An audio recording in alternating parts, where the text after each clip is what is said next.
Hello friends, कैसे हैं आप सब। आप सभी का आपके अपनी YouTube channel sociology with Sangeeta में मैं संगीता स्वागत करती हूं। और इस चैनल के माध्यम से हम लोग सोशियोलॉजी की कम्पिटिटिव एग्जाम के प्रिपरेशन करते हैं। आपको इस चैनल में डेली 2 क्लासेस मिलती हैं, जिसमें कि मॉर्निंग के क्लास में हम लोग कवर कर रहे हैं बिहार स्टेट, बीपीएससी और झारखंड सहायक आचार्य के सोशियोलॉजी के सिलेबस को। और रात के 8 बजे हम लोग कवर कर रहे हैं झारखंड लेडी सुपरवाइज़र और झारखंड सीडीपीओ के सिलेबस को। तो आपका सीडीपीओ का जो एग्ज़ाम वो 10 जून को होने वाला है, उसका प्रीलिम्स का। और आपका झारखंड सहायक आचार्य का एग्ज़ाम जो है वो 23 जून से स्टार्ट होने वाला है। और साथ ही साथ आपका जो बिहार स्टेट है वो 19 जून को हो रहा है। और आपका बीपीएससी जो है वो भी आपको जून में तो नहीं, लेकिन जुलाई के 2-3 वीक में देखने को मिलेगा। और साथ ही साथ फिर अगर थोड़ा बहुत आगे पीछे होता है तो अगस्त सितंबर तक आपको बीपीएससी 4 भी देखने को मिलेगा, जिसमें भी सोशियोलॉजी के अच्छे खासे सीट रहने वाले हैं। आज जो हम लोग कवर करेंगे वो प्रैक्टिस सेट 5 कवर करेंगे। और मेरी कोशिश रहेगी कि जितना ज़्यादा से ज़्यादा हो सके प्रैक्टिस सेट को करवाया जाए। हम लोग यहाँ पे टोटल 100 क्वेश्चंस को कवर करेंगे। ये सारे क्वेश्चंस आपको एग्जाम के लिए आपको हेल्पफुल रहेंगे। क्लास को आप लोग लास्ट तक जरूर देखिए। आउट ऑफ 100 आपके कितने मार्क्स बन रहे वो भी मुझे कमेंट करके ज़रूर बताइए। और वैसे स्टूडेंट्स जो इस चैनल पे नए आए हो, सोशियोलॉजी का पेड ग्रुप ज्वाइन करना चाहते हो, झारखंड लेडी सुपरवाइजर हो, एस्टेट हो, बीपीएससी हो, झारखंड सहायक आचार्य हो, तो कॉन्टैक्ट नंबर दिया हुआ है, आप उसमें कॉन्टैक्ट करके नोट्स को परचेज कर सकते हैं। साथ ही साथ टेलीग्राम पर भी ऐड हो सकते हैं। टेलीग्राम पे अभी आप लोगों का 1 डे अल्टरनेट करके यूनिट वाइज हो रहा है, तो उसमें भी आप पार्टिसिपेट कर सकते हैं।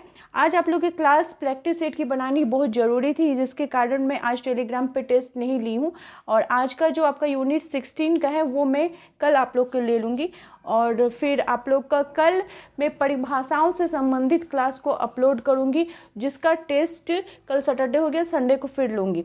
और रही बात जो बीपीएससी के स्टूडेंट है जो बिहार स्टेट के लिए, उनके लिए मैं कल से एक 2000 प्लस, यानी आप कह सकते हैं 2000 प्लस एक क्वेश्चंस का सीरीज़ लेकर आऊँगी, तो उसको भी वैसे स्टूडेंट ज़रूर चेकआउट कीजिएगा। तो चलिए एक एक क्वेश्चन को हम लोग कवर करते हैं। हमारा पहला क्वेश्चन पूछा जा रहा है कि समाजशास्त्र की उपयोगिता क्या है। समाजशास्त्र किस लिए उपयोग है? ये समाज विषयक वैज्ञानिक ज्ञान में अभिवृद्धि है, नौकरी प्राप्त करने में सहायक है, सामाजिक कल्याण में सहायक है, या उपयुक्त में सभी। तो इसका जो राइट आंसर है वो हो जाएगा आपका समाज विषयक वैज्ञानिक ज्ञान में अभिवृद्धि।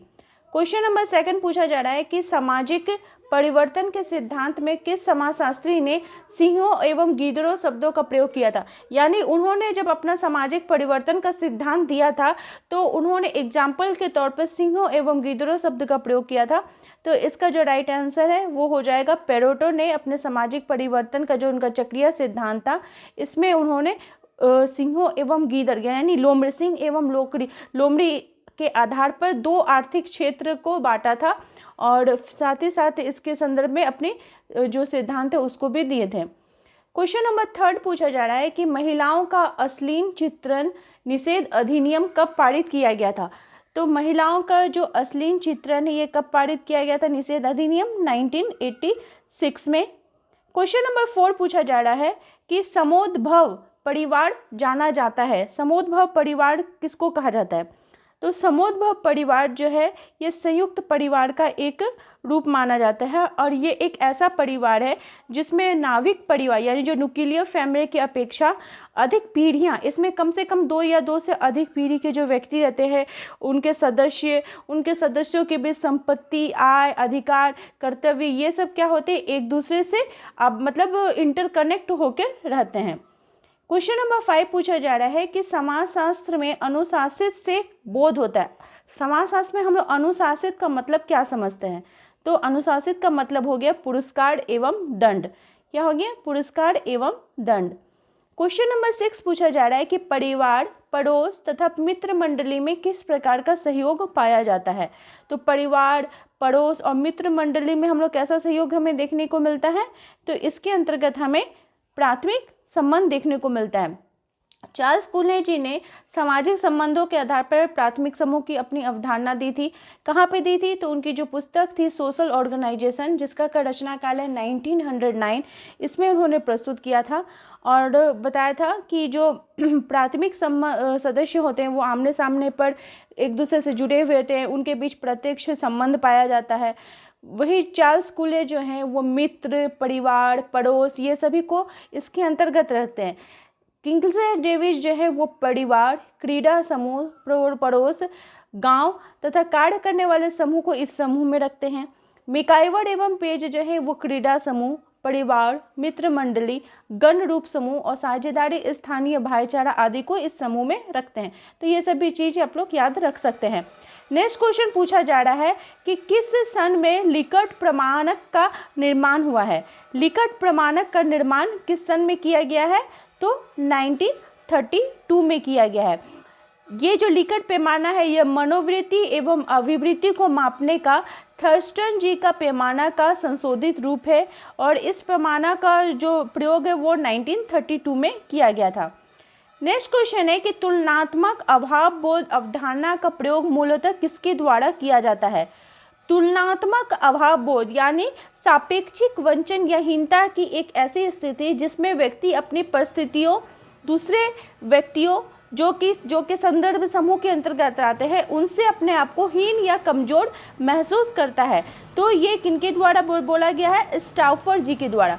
किनके द्वारा? तो स्टाउफर जी के द्वारा। नेक्स्ट क्वेश्चन है कि सदरलैंड अपराध के किस संप्रदाय से संबंधित है? तो सदरलैंड महोदय ने अपराध के कौन सा संबंध बताया था? समाजशास्त्रीय संप्रदाय बताया था। क्वेश्चन नंबर 10 आपका पूछा जा रहा है। क्वेश्चन नंबर 10 आपको बोल रहा है कि एक जनजाति द्वारा अपनी संस्कृति का पुनर्जागरण करना क्या कहलाता है? तो उसको बोला जाता है पर संस्कृति ग्रहण। नेक्स्ट क्वेश्चन है कि संगठित, असंगठित एवं स्वतः सामाजिक नियंत्रण की व्याख्या किनके द्वारा की गई है? संगठित, असंगठित एवं स्वतः सामाजिक नियंत्रण की व्याख्या गुडविच एवं मूरे जी के द्वारा की गई है। नेक्स्ट क्वेश्चन पूछा रहा है क्वेश्चन नंबर 12, किसने सीखने के प्रयत्न और भूल के सिद्धांत को विकसित किया है? तो किसने इसको इस सिद्धांत को दिया है? पावलोव महोदय ने। किसने? पावलोव महोदय ने। नेक्स्ट क्वेश्चन है कि भारत में किशोर न्याय अधिनियम पारित किया गया था। तो भारत में किशोर न्याय अधिनियम 1986 में पारित किया गया था। फिर इसका संशोधन 2000 में किया गया था जिसमें कि 16 वर्ष की आयु के लड़के एवं 18 वर्ष की आयु के लड़कियों के अपराध पर बाल अपराधी की श्रेणी में इसको सम्मिलित करने की बात की गई थी।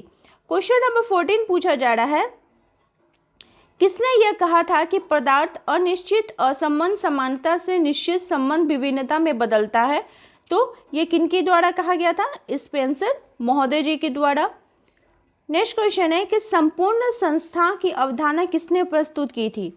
संपूर्ण संस्था ठीक है की अवधारणा गॉफमैन जी के द्वारा प्रस्तुत की गई थी। किसके द्वारा? गॉफमैन जी के द्वारा प्रस्तुत की गई थी और उन्होंने जेल, आश्रम तथा पागल खाने को भी संपूर्ण संस्था का उदाहरण माना था। क्वेश्चन नंबर 16 पूछा जा रहा है कि वह परिवार जिसमें आपका जन्म हुआ, जिसने आपको एक नाम और पहचान प्रदान की, उसे क्या कहेंगे? तो जिस परिवार में हमारा जन्म होता है, एक नाम पहचान मिलती है, उसको हम लोग कहते हैं फैमिली ऑफ ओरिएंटेशन। क्या कहा जाता है? फैमिली ऑफ ओरिएंटेशन अथवा जन्म मूलक परिवार कहा जाता है। नेक्स्ट क्वेश्चन है कि अस्पृश्यों की सूची सर्वप्रथम कब बनाई गई थी? तो अस्पृश्यों की जो सूची है सर्वप्रथम 1935 में बनाई गई। नेक्स्ट क्वेश्चन है कि निम्नलिखित में से कौन परिस्थिति नहीं है? परिस्थिति नहीं की बात की जा रही है, तो आपका जो बच्चा है ये परिस्थिति के अंतर्गत नहीं आएगा। क्वेश्चन नंबर 19 पूछा जा रहा है कि नार्डिक प्रजाति की निम्नलिखित में से कौन सी विशेषता नहीं है? नार्डिक प्रजाति की विशेषता नहीं की बात की जा रही है, तो उनका छोटा सिर ये इसकी विशेषता नहीं होती है, क्योंकि जो नार्डिक प्रजाति है उसका सिर लंबा होता है। ये लोग मेनली आपका जर्मनी, स्वीडन, बाल्टिक प्रदेश और भारत में कश्मीर, पंजाब एवं राजस्थान में फैले हुए हैं। क्वेश्चन नंबर 20 पूछा जा रहा है कि निम्नलिखित में से किससे नगरीकरण की प्रक्रिया जुड़ी हुई है? नगरीकरण की प्रक्रिया किससे रिलेटेड है? तो ये आपका ग्रामीण से नगरीय क्षेत्रों की ओर जनसंख्या का हस्तांतरण से संबंधित है। क्वेश्चन नंबर 21 पूछा जा रहा है कि भारत में धर्मनिरपेक्षता का तात्पर्य है। धर्मनिरपेक्षता का मतलब क्या हो गया? तो भारत में अगर धर्मनिरपेक्षता की बात की जाए तो सभी धर्मों का समान बराबर सम्मान देना, ये इसका तात्पर्य होगा। क्वेश्चन नंबर 22 पूछा जा रहा है कि निम्नलिखित में से जनजाति की कौन सी विशेषता नहीं है। तो जनजाति की कौन सी विशेषता नहीं है, तो असमानता, बल्कि आपका खंडात्मकता, एक दूसरे से स्वतंत्र, आदिकालीन जीवन चलने की प्रौद्योगिकी, ये सभी इसकी विशेषताएं होती हैं। क्वेश्चन नंबर 23 पूछा जा रहा है कि निम्नलिखित में से कौन सभ्यता का अंग नहीं है। सभ्यता का अंग नहीं की बात की जा रही है, तो आपका कविता एवं संगीत जो है ये सभ्यता का अंग नहीं है। क्वेश्चन नंबर 24 पूछा जा रहा है। क्वेश्चन नंबर 24 आपका है कि निम्नलिखित में से आर्य लोग किसकी पूजा नहीं करते थे। क्वेश्चन नंबर 24 आपसे पूछा जा रहा है कि निम्नलिखित में से आर्य लोग किसकी पूजा नहीं करते हैं। तो जो आर्य लोग होते हैं ये धन की देवी की पूजा नहीं करते हैं। क्वेश्चन नंबर 25 पूछा जा रहा है कि आपको सुमेलित करने के लिए बोला जा रहा है कि जो पुस्तक, किनकी पुस्तक कौन कौन सी है। तो जैसे आपका हो जाएगा, आपको मिलान करने के लिए दिया रहेगा, तो कार्ल मार्क्स का आपका हो जाएगा दास कैपिटल, डेविड रिजमैन का हो जाएगा आपका द लोनली क्राउड, उसके बाद डेहरनडॉर्फ जी का हो जाएगा class and class conflict in industrial society, और गोल्डथ्रोप का हो जाएगा द एफेक्लुएट वर्कर। ठीक है, तो इस प्रकार से आप इसका मिलान कर सकते हैं। क्वेश्चन नंबर 26 पूछा जा रहा है कि समाज में शासक वर्ग की अवधारणा विकसित की गई थी। तो शासक वर्ग की अवधारणा किनके द्वारा दी गई थी, तो जी मोस्का जी के द्वारा। क्वेश्चन नंबर 27 पूछा जा रहा है कि बढ़ते हुए मानवीय सुख के आधार पर प्रगति की व्याख्या किसने की थी। तो बढ़ता हुआ मानवीय सुख के आधार पर प्रगति की व्याख्या किनके द्वारा की गई है, वार्ड महोदय जी के द्वारा। नेक्स्ट क्वेश्चन है कि डेविड विडने संस्कृति को आज मानते हैं। तो डेविड विडने संस्कृति को क्या मानते हैं, मानसिक एवं सामाजिक तथ्यों की बात मानते हैं। क्वेश्चन नंबर 29 पूछा जा रहा है कि स्पेंसर के अनुसार संस्कृति विकास की अवस्थाएं क्या है। तो संस्कृति विकास की अवस्थाओं के बारे में बात की जा रही है, तो कौन कौन सा है, तो आपका जो उत्तर औद्योगिक व्यवस्था है इसके बारे में बात नहीं करते हैं, कौन, आपके स्पेंसर महोदय। क्वेश्चन नंबर 30 पूछा जा रहा है कि यहाँ को आपको कथन और कारण दिए गए हैं, तो आप इसको पढ़िए। बोल रहा है कि संस्थाएं व्यक्ति के व्यवहारों में अनुरूपता लाती हैं। कारण, जो व्यक्ति किसी संस्था के अंतर्गत मान्य व्यवहार प्रतिमानों का उल्लंघन करता है उसे दंडित किया जाता है। ठीक है, तो इसका आपका दोनों ही सही, मतलब ये ए कथन, ए और कारण दोनों सही, और आर जो है ये ए की सही व्याख्या करता है। आप इसको पढ़िएगा तो आपको समझ में आ जाएगा। क्वेश्चन नंबर 31 पूछा जा रहा है कि कौन सा तत्व संस्था में नहीं होता है। कौन से तत्व की संस्था में नहीं की बात की जा रही है, तो आपका ये हो जाएगा ऐच्छिक सदस्यता जो है ये संस्था का नहीं होता है।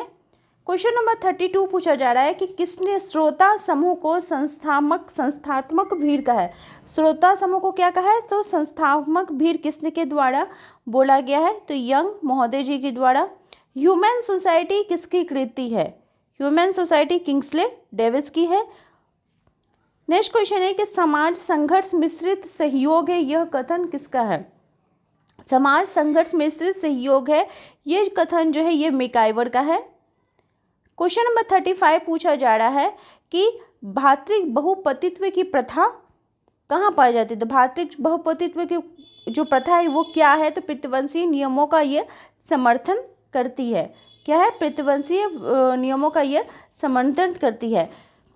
क्वेश्चन नंबर 36 पूछा जा रहा है कि निजाति केंद्रवाद शब्द निम्नलिखित में से किनके द्वारा दिया गया है। तो निजाति केंद्रवाद जो है ये आपका समनर जी के द्वारा दिया गया है।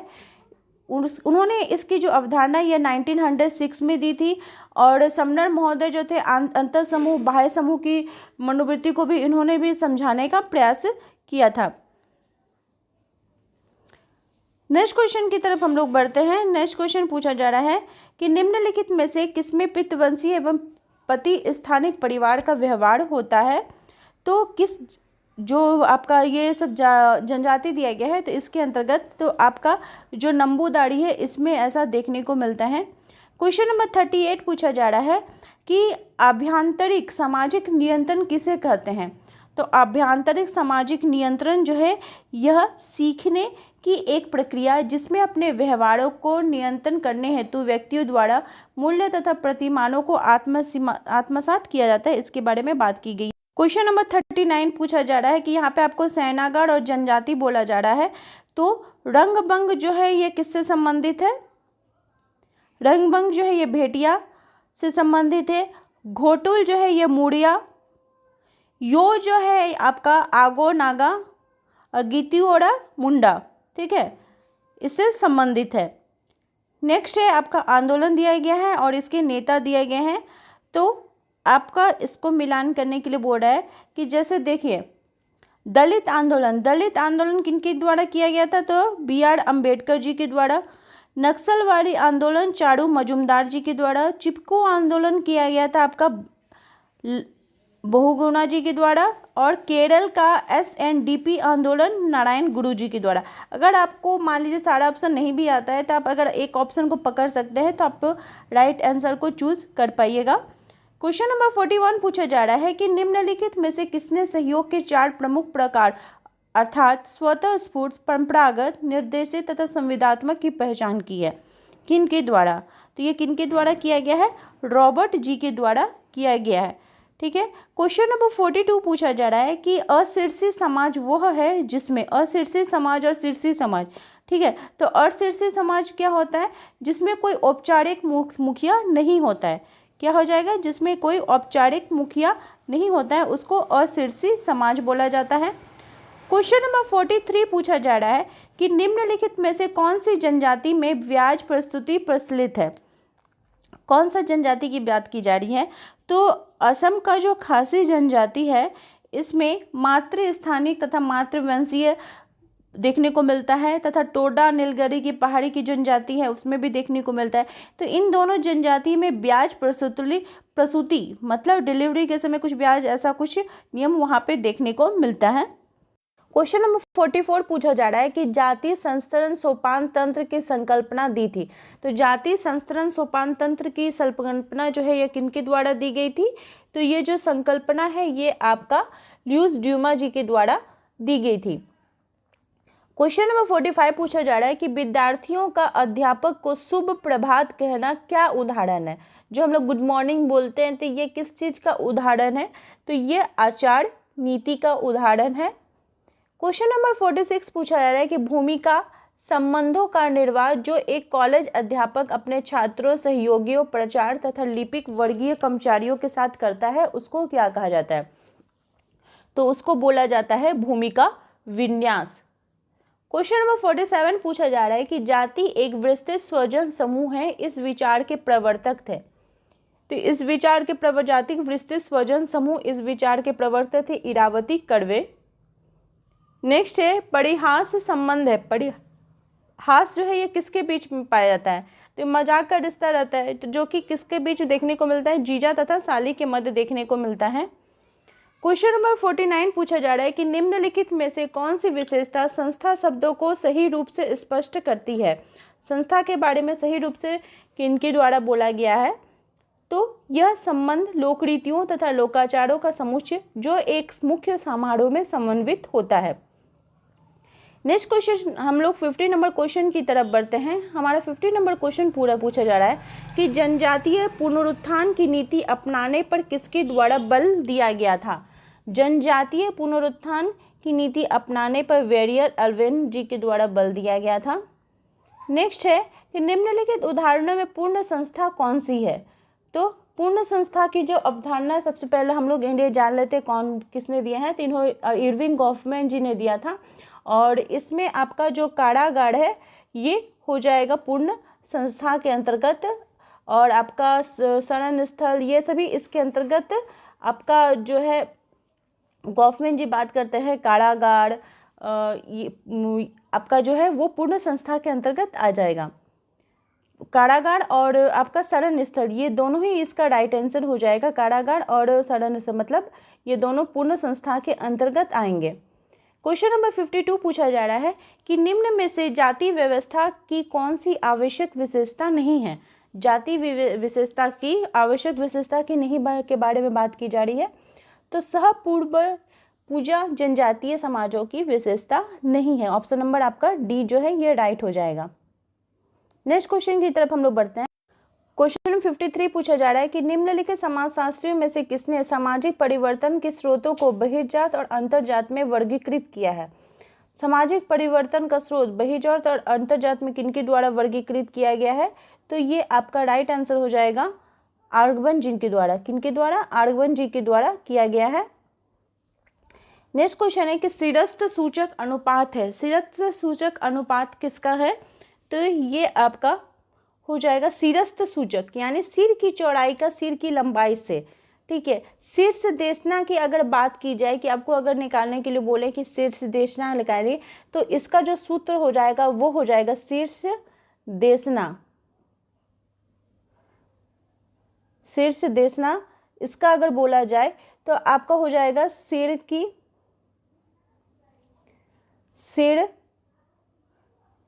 की चौड़ाई,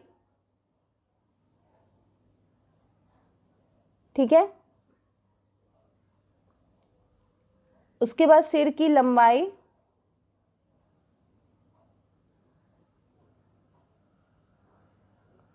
आपको फिर 100 से इसको गुना करना होगा, तो ये आपका जो आएगा वो शीर्ष देशना का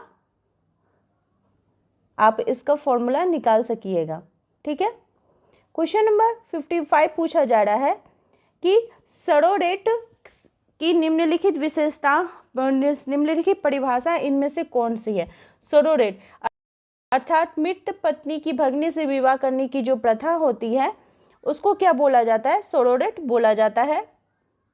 क्वेश्चन नंबर 56 पूछा जा रहा है कि निम्नलिखित में से कौन से सामाजिक स्तरीकरण का स्वरूप है। सामाजिक स्तरीकरण के स्वरूप की बात की जा रही है, कौन सा है, तो ये आपका हो जाएगा जाति एवं वर्ग जो है ये सामाजिक स्तरीकरण का स्वरूप है।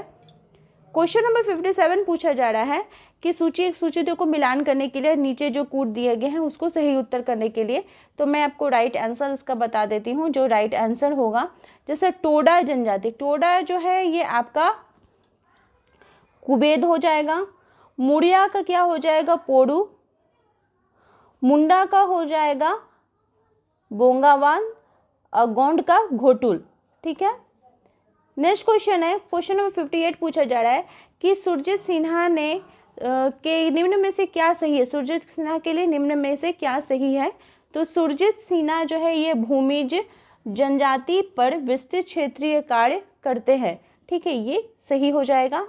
नेक्स्ट है कि सन 1919 में बम्बई विश्वविद्यालय में समाजशास्त्र के प्रोफेसर के रूप में किसको नियुक्त किया गया था, तो किनको नियुक्त किया गया था? पैट्रिक गिडिस को। सर पैट्रिक गिडिस को बम्बई विश्वविद्यालय में समाजशास्त्र के प्रोफेसर के रूप में नियुक्त किया गया था।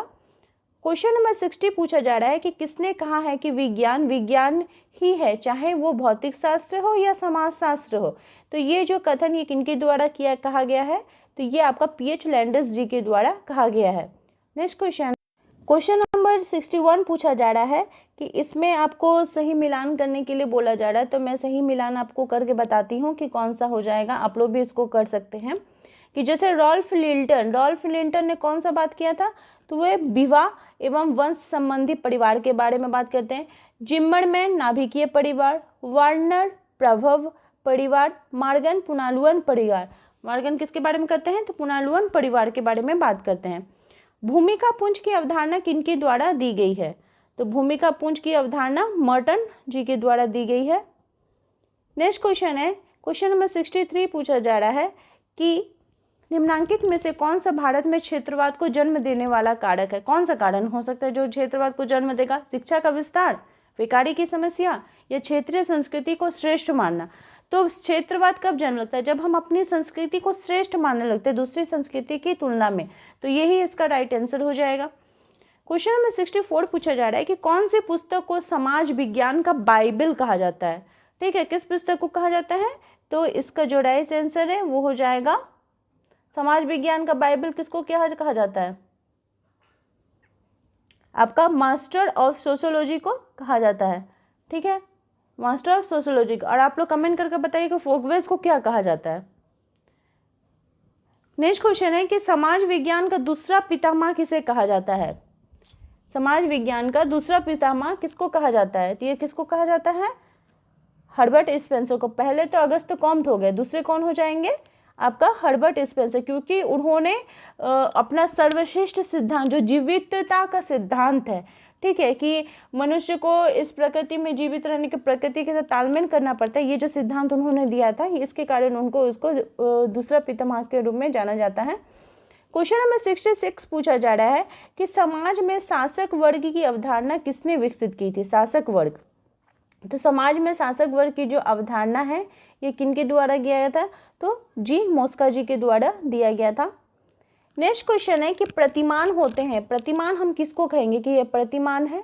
तो हमारा जो कतिपय नियम जो व्यक्तियों को किसी किस्म की अंतःक्रिया से दूर करने हेतु अपनाए जाते हैं उसको प्रतिमान बोला जाता है।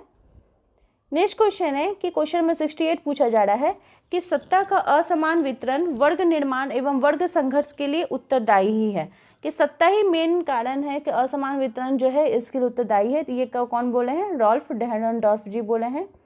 नेतृत्व किस प्रकार की प्रक्रिया है? तो नेतृत्व जो है ये दुमुखीय प्रक्रिया, क्योंकि अब अकेले तो किसी का आप नहीं कीजिएगा जब तक दोनों तरफ से नहीं हो, ठीक है। एक जरूर कोई शासक होगा जो उसके ऊपर शासन कर रहा होगा, तो दो मुखीय प्रक्रिया हम इसको बोल सकते हैं। नेक्स्ट क्वेश्चन की तरफ बढ़ते हैं। बहुत इंपॉर्टेंट क्वेश्चन है कि समाजशास्त्र को अमेरिकन साइंस, तो उसका तो जन्म तो फ्रांस में हुआ है, लेकिन इसको अमेरिकन साइंस क्यों बोला जाता है? इसका क्या कारण है? तो अमेरिका में समाजशास्त्र का क्या हुआ था? सर्वाधिक विकास हुआ था। क्या हुआ था? सर्वाधिक विकास हुआ था, जिसके कारण इसको बोला जाता है। क्वेश्चन नंबर 71 पूछा जा रहा है कि यहाँ पे आपको बोला जा रहा है कि कौन सा वर्गीकरण हर्बर्ट स्पेंसर के नाम से जुड़ा हुआ है? तो हम लोग जानते हैं गेमेनसॉफ्ट, गेसलसॉफ्ट ये टॉनी जी का है। परिस्थिति अनुबंध है ये मैक्स वेबर जी का है। सैनिक समाज, औद्योगिक समाज के बारे में बात कौन करते हैं? तो हर्बर्ट स्पेंसर जी करते हैं। यांत्रिक एकता और आंगिक एकता की बात कौन करते हैं? तो दुर्खिम जी करते हैं, ठीक है।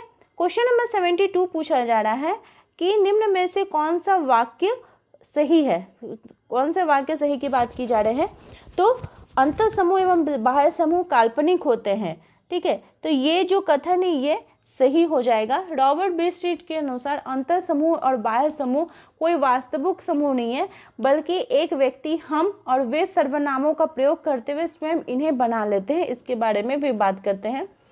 क्वेश्चन नंबर 73 है, आपको यहाँ पे बोला जा रहा है कि मिलान करने के लिए दिया गया है। तो हम लोग देखते हैं जैसे कौन सी संस्था के बारे में संस्था इन्होंने की थी इसके संदर्भ में। तो सावित्री ये आपका श्री अरविंदो जी के द्वारा। यंग इंडिया जो था ये आपका महात्मा गांधी जी के द्वारा। स्टेट्स एंड माइनॉरिटीज, ठीक है, वी आर अम्बेडकर जी के द्वारा। और essential unity of all religion भगवान दास जी के द्वारा बोला गया। अब ऐसा भी याद करें, भगवान है इसलिए हर रिलीजन में उनको एसेंशियल यूनिटी वो देखते हैं, ठीक है। बाकी तो महात्मा गांधी ये सब चीज़ का आपको याद होगा ही। नेक्स्ट क्वेश्चन है कि सती किस प्रकार की आत्महत्या का उदाहरण है? तो सती जो है ये परार्थवादी, दूसरों के हित के लिए जो आत्महत्या है उसका ये एक उदाहरण है। क्वेश्चन नंबर 75 पूछा जा रहा है कि भारत के अधिकांश राज्यों में किस आयु के लड़कों द्वारा किए जाने वाले सामान्य अपराध को बाल अपराध कहा जाता है? तो मेनली क्या होता है कि 7 से 16 वर्ष तक अगर कोई बालक जो अपराध करता है उसको क्या बोला जाता है? बाल अपराध के श्रेणी में बोला जाता है।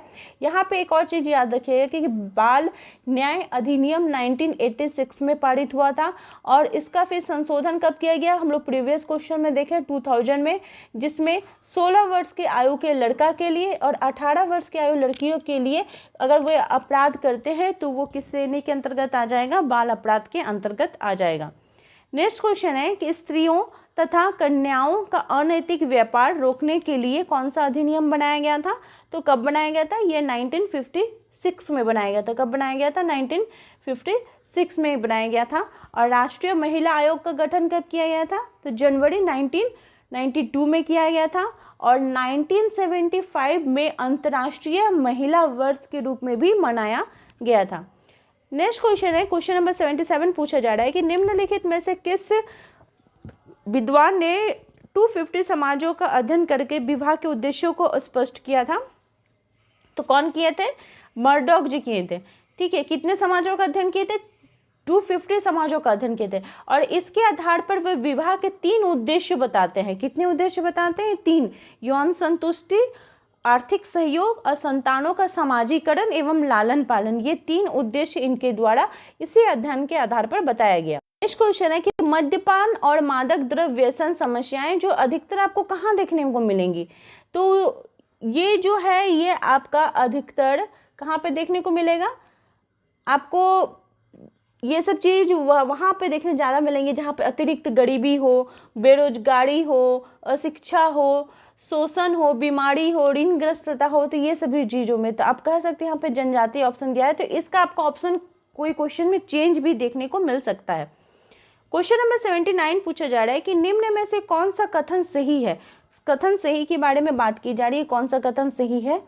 तो संस्कृति के जड़ें वर्ताप में होती हैं, ये कथन जो है ये सही है। नेक्स्ट क्वेश्चन है कि दृश्य घटना विज्ञान किसका आमूलचूल विकल्प है? तो दृश्य घटना विज्ञान जो है ये किसका आमूलचूल विकल्प हो जाएगा? ये प्रत्यक्षवाद का आंसर हो जाएगा, इसका राइट आंसर।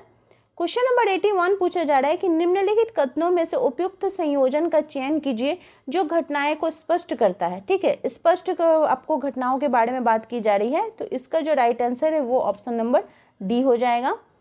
नेक्स्ट क्वेश्चन है क्वेश्चन नंबर 82 पूछा जा रहा है कि भारत के जौनसर वावड़ की खस जनजाति में किस प्रकार का विवाह का प्रचलन है वो अधिक देखने को मिलता है? तो वहाँ पे कैसा देखने को मिलता है? वहाँ पे जो विवाह का प्रकार है वो बहुपति विवाह देखने को मिलता है और बहुपति विवाह जो है ये 2 प्रकार से होता है। एक तो होता है भातृक बहुपति विवाह जिसमें मान लीजिए कि कोई एक मतलब 4 भाई 5 भाई अपने जो सहोदर भाई हो गए वो, तो ये सभी चीज़, या फिर अभातृक बहुपति विवाह भी देखने को मिलता है। ये विवाह जो ये मेनली आपका खस, टोडा, कोटार, नायर जनजाति में देखने को मिलता है। क्वेश्चन नंबर 83 पूछा जा रहा है कि ऐच्छिक सदस्यता संबंधित है। ऐच्छिक सदस्यता हम किसके बनते हैं? तो हम समिति के बनते हैं। ठीक है, कि हम इसके अपने मन से बनते हैं, जबकि समुदाय, संस्था ये सब ऐच्छिक सदस्यता के अंतर्गत नहीं आएगा। नेक्स्ट है कि ग्राम नगर सातत्य की अवधारणा किनके द्वारा दी गई है? तो ग्राम नगर सातत्य की अवधारणा रॉबर्ट ई पार्क जी के द्वारा दी गई है। क्वेश्चन नंबर आपका 85 पूछा जा रहा है कि मुस्लिम विवाह क्या है? तो मेनली क्या है, ये एक समझौता है। ये आपका बीपीएससी में भी क्वेश्चन आया था, लेकिन उसमें जो आंसर था वो गलत दिया हुआ था, लेकिन आप याद रखिएगा कि मुस्लिम विवाह क्या होता है, तो मेनली ये एक समझौता होता है। नेक्स्ट क्वेश्चन है कि निम्नलिखित में से कौन प्रघटना शास्त्र के प्रणेता के रूप में जाने जाते हैं? तो प्रघटना शास्त्र अर्मंड हर्सल, ये सब कीवर्ड है, आप इसको देखने से भी याद रख सकते हैं। क्वेश्चन नंबर 87 पूछा जा रहा है कि 2 कथन दिए गए हैं, 2 कथन को आपको पहचान करने के लिए बोल रहा है कि नगर बहुतायत समितियों से विशेषीकृत होते हैं, समितियां नगर का सृजन करती हैं। यहाँ पे आपको क्वेश्चन पूछ रहा है कि सभ्यता और संस्कृति के मध्य अंतर किसने स्पष्ट किया है? तो सभ्यता और संस्कृति के मध्य जो अंतर है ये मैकाइवर जी के द्वारा दिया गया है। क्वेश्चन नंबर 89 पूछा जा रहा है कि निम्नलिखित सामाजिक नियंत्रण के संदर्भ में निम्नलिखित में से कौन सा जोड़ा सही सुमेलित है? सही की बात की जा रही है, कौन सा है? तो सामाजिक नियंत्रण के संदर्भ में आपका हो जाएगा, सामाजिक नियंत्रण के संदर्भ में परिवार जो ये अनौपचारिक नियंत्रण है। परिवार अनौपचारिक नहीं होता है, परिवार परिवार जो है ये अनौपचारिक नियंत्रण है। ये जो ऑप्शन है ये आपका सही है, जबकि कानून, परंपरा पर ये सब औपचारिक नियंत्रण के अंतर्गत आपको बोल रहा है। नेक्स्ट है कि भारतीय समाजशास्त्री परिषद के संस्थापक कौन थे? तो भारतीय समाजशास्त्री परिषद के संस्थापक कौन थे? GS घुरिये जी थे। इन्होंने जो इसकी स्थापना कब की थी? तो 1952 में की थी। कहाँ पे की थी? तो मुंबई में की थी। और इसी संस्था के द्वारा एक पत्रिका भी निकाली गई थी, वो पत्रिका का नाम क्या था? सोशियोलॉजिकल बुलेटिन, ये चीज़ भी याद रखिएगा। नेक्स्ट है क्वेश्चन नंबर 91 पूछा जा रहा है कि यहाँ पे जैसे समाजशास्त्र दिए हुए इनका अध्ययन क्षेत्र दिया गया है, तो ठीक है, तो नीचे से ही हम स्टार्ट करते हैं। MN श्रीनिवास जी का कौन सा अध्ययन क्षेत्र था? तो रामपुरा। क्या था? MN श्रीनिवास का रामपुरा था। रामपुर था ऑस्कर लेविस का। TN मदान जी का था आपका कश्मीर, और आंद्रे बेती जी का था श्रीपुरम। ठीक है। नेक्स्ट क्वेश्चन है कि निम्न में से किसने आवश्यकताओं के सिद्धांत का प्रयोग किया? आवश्यकताओं का सिद्धांत किनके द्वारा दिया गया है? तो ये आपका दिया गया है टालकट पार्सन्स जी के द्वारा। किसके द्वारा? टालकट पार्सन्स जी के द्वारा। नेक्स्ट क्वेश्चन है क्वेश्चन नंबर 93 पूछा जा रहा है। 93 आपसे पूछ रहा है कि पॉलिश कृषकों का अध्ययन किसके द्वारा किया गया था? पॉलिश कृषकों का जो अध्ययन है ये किसके द्वारा किया गया था? थॉमस एवं नेन्की जी के द्वारा। क्वेश्चन नंबर 94 पूछा जा रहा है कि निम्नलिखित में से कौन सा भारत की अनुसूचित जनजाति नहीं है? तो आपका अनुसूचित कौन सा जनजाति नहीं बोल रहा है? तो गुर्जर जो है यह भारत का अनुसूचित जनजाति नहीं है। किसने पीढ़ियों की गहराई को संयुक्त परिवार का लक्षण बताया है? तो इसका राइट आंसर हो जाएगा के.एम. कपाड़िया जी ने बताया है। नेक्स्ट क्वेश्चन है निम्नलिखित में से किसने आंदोलन का अध्ययन किसने मार्क्सवादी परिप्रेक्ष्य में किया है? मैंने आंदोलन का अध्ययन किया है लेकिन मार्क्सवादी परिप्रेक्ष्य में किनके द्वारा किया गया है? तो ये इसका जो राइट आंसर है वो हो जाएगा डी.पी. मुखर्जी के द्वारा। नेक्स्ट है समुदाय एक सबसे छोटा क्षेत्रीय समूह है जो सामाजिक जीवन के सभी पहलुओं को समाविष्ट कर सकता है। ये परिभाषा किनके द्वारा दी गई है? तो ये जो परिभाषा है ये किंग्सले डेविस जी के द्वारा दी गई है। नेक्स्ट क्वेश्चन है कि क्वेश्चन नंबर 98 पूछा जा रहा है। यहाँ पे आपके सिद्धांत दिए गए हैं, उसके विचारक दिए गए हैं। तो यहाँ पे हम लोग एक एक करके देख लेते हैं। प्रजातीय सिद्धांत ये किनके द्वारा दिया गया था? सही कूट से सही उत्तर का चयन करने के लिए बोला जा रहा है। तो प्रजातीय सिद्धांत आपका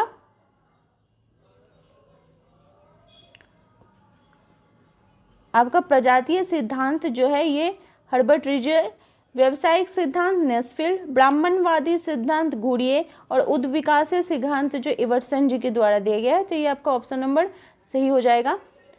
क्वेश्चन नंबर 99 पूछा जा रहा है कि सापेक्ष वंचन मूलतः प्रतिपादित किया जाता है किसमें? तो सापेक्ष वंचन है ये मूलतः कौन प्रतिपादित किए हैं? तो स्टॉफर, सापेक्ष वंचन स्टॉफर जी के द्वारा दिया गया है।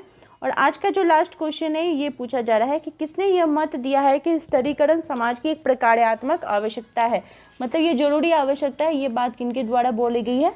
तो किंग्सले डेविस जी के द्वारा बोली गई है। आई होप आप लोगों को आज का क्वेश्चन हेल्पफुल लगा होगा। इसी प्रकार से आप लोग चैनल के साथ बने रहिए। आप लोगों को जितने ज़्यादा से ज़्यादा हो सके प्रैक्टिस सेट यहीं करवाए जाएंगे विदाउट एनी कॉस्ट। मेरे चैनल के साथ बने रहने के लिए आप सभी का धन्यवाद।